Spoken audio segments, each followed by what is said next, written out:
हमारे सभी दर्शकों को सादर प्रणाम। जय श्री कृष्ण। आज मैं आपको मंगल दोष के बारे में जानकारी दूंगा कि मंगल की स्थिति कब ज़्यादा बुरी होती है, अर्थात मांगलिक दोष कब ज़्यादा बुरी स्थिति में होता है।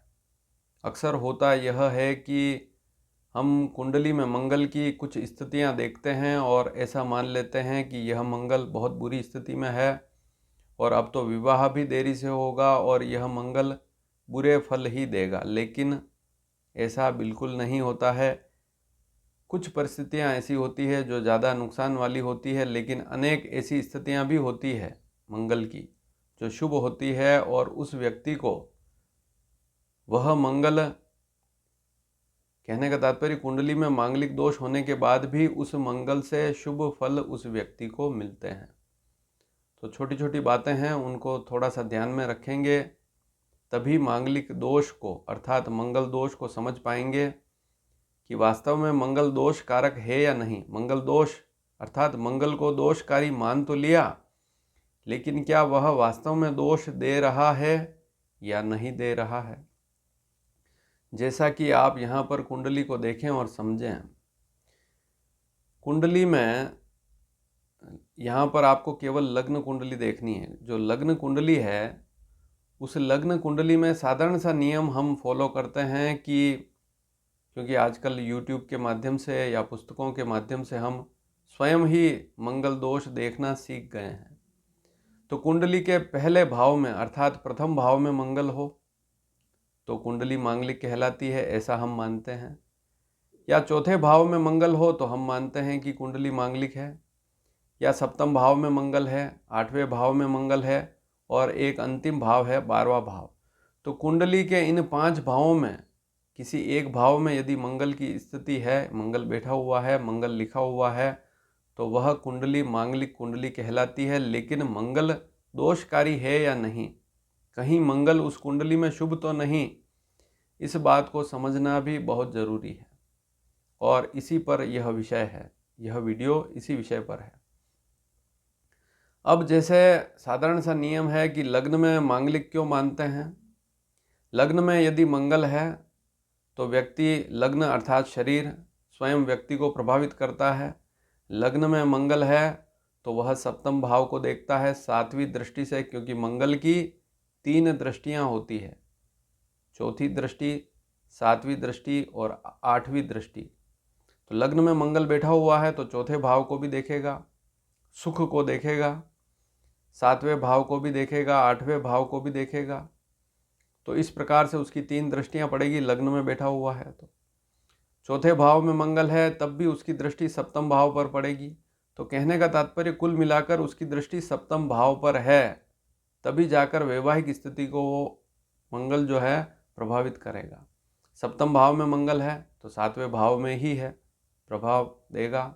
और 8वें भाव में है तब यह जो स्थिति है, इस स्थिति को कहते हैं कि 8वें भाव में मंगल बैठा हुआ। तो मंगल को बहुत सी बार हम मारक स्थिति में भी देखते हैं कि मंगल 8वें भाव में है तो बुरी स्थिति में है, तो शारीरिक स्थिति को खराब करता है। शरीर स्वस्थ नहीं रहेगा तो विवाह के बाद यह भी बहुत बड़ी समस्या है। तो जिसकी कुंडली में 8वें भाव में मंगल है तो 8वें भाव के मंगल को हम ज़्यादा बुरा मानते हैं। फिर 12वें भाव में मंगल है तब भी बुरी स्थिति रहती है। दाम्पत्य सुख, पति पत्नी के आपसी सुख को हम 12वें भाव से भी देखते हैं, दाम्पत्य जीवन सुखमय है या नहीं। तो 12वें भाव में मंगल की बुरी स्थिति है तब भी तालमेल नहीं बैठ पाता है, क्योंकि मंगल वहाँ से 8वीं दृष्टि सप्तम भाव पर रखेगा। 8वें भाव का जो मंगल है वह दूसरे भाव को देखेगा 7वीं दृष्टि से, तो दूसरा भाव जो है वह कुटुंब का भाव है।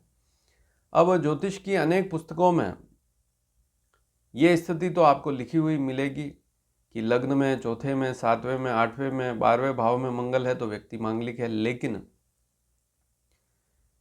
कई पुस्तकों में कई विद्वानों ने यह भी लिखा है कि मंगल यदि दूसरे भाव में बैठा हुआ है, द्वितीय भाव में, तो यह भी मंगल की बुरी स्थिति कहलाती है। तो कहने का तात्पर्य यह रहा कि मंगल केवल इन भावों में नहीं, इसके अलावा दूसरे भाव में मंगल बैठा हुआ है, 5वें भाव में मंगल बैठा हुआ है, तब भी वह मंगल अशुभ की स्थिति में आ जाता है, अशुभ कहलाता है कई स्थितियों में, तो वहाँ पर उसकी स्थिति समझना बहुत ज़रूरी है। और दूसरे भाव में तो वैसे भी कहा है कि मंगल अकारक होता है। यहाँ पर मंगल बैठा हुआ है तो समस्या देता ही है, पारिवारिक समस्या देता है। और यह मंगल अकारक है, अर्थात यहाँ पर इतने अच्छे फल मंगल के नहीं मिलते हैं। अब मूल बात क्या है? मूल बात यह है कि हमारे जितने भी विद्वान हुए हैं,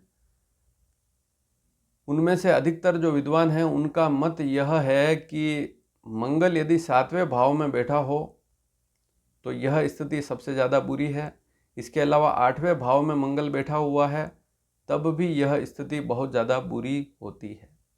विशेषकर महिलाओं की कुंडली में, लड़कियों की कुंडली में यदि 7वें भाव में मंगल है, 8वें भाव में मंगल है, तो उनको संतान होने में भी बाधा रहती है या पेट से संबंधित रोग भी ज़्यादा रहते हैं। 8वें भाव में मंगल है तब भी पेट से संबंधित रोग होते हैं।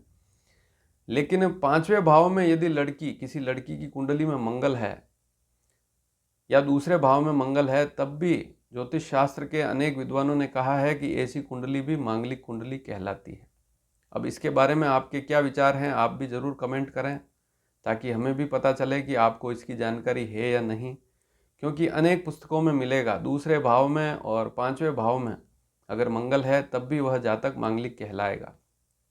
अगर आपने इतना पढ़ा है तो इतना और समझें। लेकिन मंगल की सारी स्थितियां खराब नहीं होती है। ज्योतिष शास्त्र के विद्वानों ने कहा है कि लग्न में मंगल बैठा हुआ है, 4थे भाव में यदि मंगल बैठा हुआ है, ध्यान से सुने, लग्न प्रथम भाव में लग्न कुंडली के 4थे भाव में मंगल बैठा हुआ है और 12वें भाव में मंगल बैठा हुआ है, तो ऐसा मंगल 7वें भाव और 8वें भाव के मंगल की तुलना में उतना खराब नहीं होता है। कहने का तात्पर्य, लग्न का मंगल, 4थे भाव का मंगल और 12वें भाव का मंगल उतना बुरा नहीं होता है जितने बुरे मंगल की जितनी बुरी स्थिति 7वें भाव में या 8वें भाव में होती है।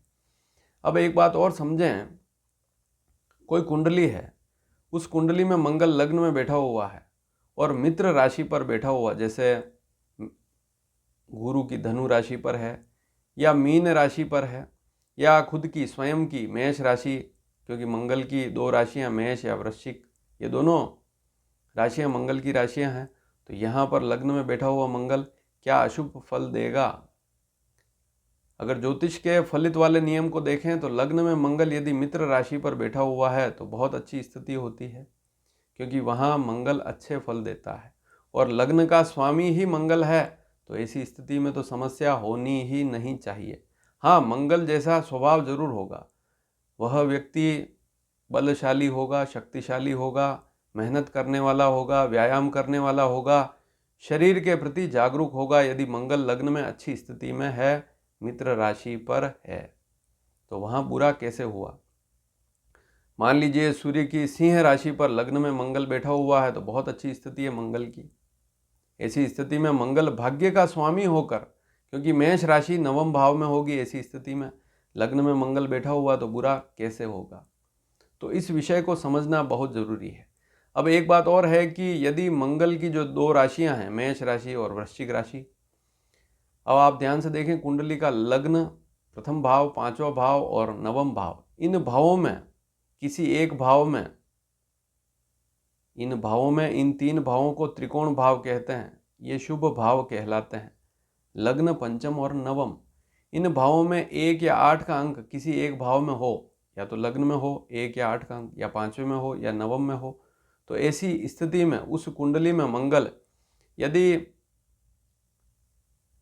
केंद्र में है या किसी शत्रु राशि पर है, तब भी उसके अच्छे फल मिलते हैं, क्योंकि वह त्रिकोण का स्वामी हो जाता है और उसकी दशा आने पर उसके शुभ फल मिलते हैं। जैसे मेष लग्न की कुंडली है तो लग्न का ही स्वामी है। यदि कर्क लग्न की कुंडली है तो पंचम भाव का स्वामी मंगल होगा। अब कर्क लग्न में ही मंगल बैठा हुआ है, तो ऐसा मंगल बुरा नहीं होता है, इसको भी समझना बहुत ज़रूरी है। अब लग्न में 4 नंबर अंक लिखा हुआ है, कर्क राशि, मंगल बैठा हुआ, हम नीच का मान लेते हैं। नीच की डिग्रियां मैं पूर्व में बता चुका हूं, आप चाहें तो वह वीडियो भी देख सकते हैं कि मंगल कितने डिग्री तक नीच का होता है, उसके बाद में उसकी नीच की स्थिति समाप्त हो जाती है। तो नीच भी हर स्थिति में नहीं होता है। हालांकि अगर सूर्य सिद्धांत पढ़ेंगे तो वहाँ उच्च नीच की स्थितियाँ अलग है, वहाँ उच्च और नीच का मतलब ही अलग है। दूरी और नज़दीक वाली स्थिति को उच्च और नीच कहते हैं, लेकिन बाद में फिर इसको राशियों पर उच्च नीच माना गया डिग्री तक। तो इस विषय को समझना भी बहुत ज़रूरी है। चौथे भाव में भी यही स्थिति है। चौथे भाव में भी यदि मंगल मित्र राशि पर है तो वहाँ समस्या उतनी नहीं देता है। चौथा भाव वैसे सुख का भाव है। यदि शत्रु राशि पर बैठा हुआ है चौथे भाव में मंगल, तब समस्या देता है। लेकिन मित्र राशियाँ जैसे 1 नंबर 8 नंबर, ये दोनों मेष और वृश्चिक राशि मंगल की है। मकर राशि पर उच्च का होता है। सिंह राशि सूर्य की राशि है, उस पर भी मंगल के बुरे फल नहीं मिलते हैं। इसके अलावा धनु राशि और मीन राशि, उसको भी देखना होता है। तो कुल मिलाकर मेष राशि है, एक कर्क राशि भी है, वहाँ पर नीच का होकर भी मंगल शुभ फल देता है। तो इस विषय को समझना जरूरी है। और लग्न में यदि कर्क राशि का मंगल है तो उसके उतने अशुभ फल नहीं मिलते हैं। अब वहाँ पर चंद्रमा को भी देखना पड़ेगा। मंगल जिस राशि पर बैठा हुआ है, एक नियम ज्योतिष का सबसे महत्वपूर्ण है, उसको समझना भी बहुत ज़रूरी है कि मंगल मान लीजिए लग्न में किसी राशि पर बैठा हुआ है 1 से लगाकर 12 के बीच में, तो उस राशि का जो स्वामी है उसकी स्थिति क्या है, उसकी स्थिति देखना भी बहुत ज़रूरी है। अगर उसकी स्थिति ठीक है, वह भी शुभ राशि पर है, वापस ध्यान से समझें। जैसे मंगल लग्न में 4 नंबर अंक पर नीच का बैठा हुआ है, तो 4 नंबर कर्क राशि का स्वामी चंद्रमा होता है। अब उस कुंडली में चंद्रमा को देखें। यदि चंद्रमा भी मित्र राशि पर है, जो मंगल की मित्र राशियां हैं वही चंद्रमा की भी मित्र राशियां हैं। मित्र और शत्रु राशियों के बारे में कई बार जानकारी दे चुका हूं, आप चाहें तो वे वीडियो भी प्लेलिस्ट में जाकर अवश्य देखें। चैनल को अभी तक सब्सक्राइब नहीं किया है तो जरूर करें। तो मंगल जिस राशि पर बैठा हुआ है उसका स्वामी यदि अच्छी स्थिति में है तो फिर समस्या वाली बात नहीं है। एक बात और है कि ज्योतिष शास्त्र के विद्वानों ने लिखा है कि मंगल वक्री है या अस्त हो गया है। जब मंगल ही अस्त हो गया है तो उसका बुरा प्रभाव कैसे मिलेगा? हाँ, ये जरूर है कि वह जिस भाव का स्वामी है उस भाव के फलों में कमी अवश्य करेगा। तो इस बात को समझना भी बहुत ज़रूरी है। लेकिन केवल मांगलिक शब्द मुंह से निकालकर और किसी को अशुभ बताया जाए, यह ठीक नहीं है। सप्तम भाव जो है यह बहुत ही सेंसिटिव भाव है। यहाँ पर मंगल थोड़े अशुभ प्रभाव उसके मिलते हैं। विशेषकर लड़कियों को, लड़की की कुंडली में ऐसा योग बन रहा है तो उनको स्वास्थ्य पर विशेष ध्यान देना चाहिए, क्योंकि लड़की विवाह करेगी तो संतान को भी जन्म देना होगा। ऐसी स्थिति में मंगल सप्तम भाव में है, 5वें भाव में है, 8वें भाव में है, तो खान पान पर थोड़ा सा ध्यान देना। पुरुषों के लिए भी यह ठीक नहीं है, लड़कों के लिए भी। सप्तम मंगल है, 8वें भाव में मंगल है और मंगल 5वें भाव में है, अशुभ राशि पर है 5वें भाव में, तब भी खान पान को व्यवस्थित रखना चाहिए। तो बहुत सी बार हमने देखा है कि 8वें भाव में मंगल है, 5वें भाव में मंगल है या 7वें भाव में मंगल है, तो व्यक्ति का कहीं न कहीं खान पान बिगड़ गया, उससे उसका स्वास्थ्य खराब रहता है। तो खान पान को भी नियंत्रित करके अच्छा भोजन लेकर हम उस मंगल को अच्छा कर सकते हैं। तो छोटे छोटे उपायों से भी लाभ मिलता है। तो व्यक्ति अपनी दिनचर्या अच्छी रखे, उसको पता है कि मैं क्या अच्छा ग्रहण कर रहा हूँ, क्या अच्छा खा रहा हूँ, क्या बुरा खा रहा हूँ, उस पर भी ध्यान देगा तो उसको लाभ अवश्य मिलता है। तो जरूरी नहीं कि सप्तम भाव में मंगल है तो वैवाहिक स्थिति को ही बिगाड़ेगा। संतान होने में भी समस्या दे सकता है या पेट संबंधित रोग भी दे सकता है। व्यक्ति को थोड़ा सा गुस्सा, चिड़चिड़ापन अवश्य रहता है यदि लग्न में मंगल बुरी स्थिति में है। दूसरे भाव का मंगल सबसे बुरा कहा गया है। दूसरे भाव में यदि शत्रु राशि पर मंगल है, जैसे कुंभ राशि पर है, या मंगल जैसे शनि मंगल शत्रुता है तो विशेष वहीं देखा जाता है, या बुध की राशि पर है 6 नंबर कन्या राशि पर है, या मिथुन राशि पर दूसरे भाव में मंगल है, तो वहाँ पर व्यक्ति का स्वभाव थोड़ा सा तेज रहता है। तो उसको समझना बहुत ज़रूरी है, व्यक्ति का स्वभाव कैसा है। दूसरा भाव वाणी का है, अगर वाणी ही तेज है तो कुटुंब में समस्या रहती है। तो वहाँ पर दूसरे भाव में जो मंगल है उसको भी अशुभ कहा गया है। 8वें भाव में मंगल है तो स्वास्थ्य पर ध्यान दें, वाहन भी सावधानी पूर्वक चलाएं, शरीर पर ध्यान देवें, छोटी छोटी चोटों पर ध्यान देवें। लेकिन वैवाहिक समस्या ही होगी ऐसा कहना बिल्कुल ठीक नहीं है। अब एक बात को और समझना जरूरी है कि महादशा किसकी चल रही है उसका भी महत्वपूर्ण योगदान होता है। केवल मंगल को देखना ठीक नहीं है। मान लीजिए मंगल किसी कुंडली में बुरी स्थिति में है, लेकिन मंगल की महादशा ही नहीं है, तो उसके रिजल्ट उतने खराब वहाँ नहीं मिल पाते हैं। छोटी छोटी अंतरदशाएं हैं, वे थोड़ा सा अशुभ प्रभाव जरूर देती है यदि मंगल बुरी स्थिति में है, लेकिन फिर भी यदि महादशा नहीं है तो बुरी स्थितियां जीवन में उतनी नहीं रहती है। तो कुल मिलाकर सारांश यही है कि दो भाव ऐसे हैं वहाँ पर मंगल की स्थिति थोड़ी सी ज़्यादा खराब हो सकती है यदि वह शत्रु राशि पर हो, और जो मैंने स्थितियाँ बताई उनको ध्यान से देखें और समझें, उसके बाद ही निर्णय लें। और मांगलिक दोष हर परिस्थिति में नहीं होता है, इसको समझना भी बहुत ज़रूरी है। मंगल शुभ स्थिति में है, अच्छी खराब स्थिति में है, दोनों स्थितियों को समझना बहुत ज़रूरी है। जब तक उसकी स्थिति को नहीं समझेंगे, सीधा हमारा रिजल्ट हम निकाल लेंगे कि यह मांगलिक है, या किसी कंप्यूटर या सॉफ्टवेयर से देख लिया कि लग्न चौथे 7वें 8वें 12वें मंगल बैठा हुआ तो मांगलिक है, अब ये तो बहुत बुरी स्थिति है और इससे जो विवाह करेगा उसकी स्थिति भी खराब हो जाएगी, ऐसा कहना बिल्कुल भी ठीक नहीं है। तो इस भ्रांति को मस्तिष्क से निकालिए और वास्तविक स्थिति को समझिए। और वीडियो पसंद आए तो अधिक से अधिक शेयर कीजिए ताकि अन्य लोग भी इस विषय को समझ सकें और नई जानकारी उनके पास पहुंच सके। धन्यवाद। जय श्री कृष्ण।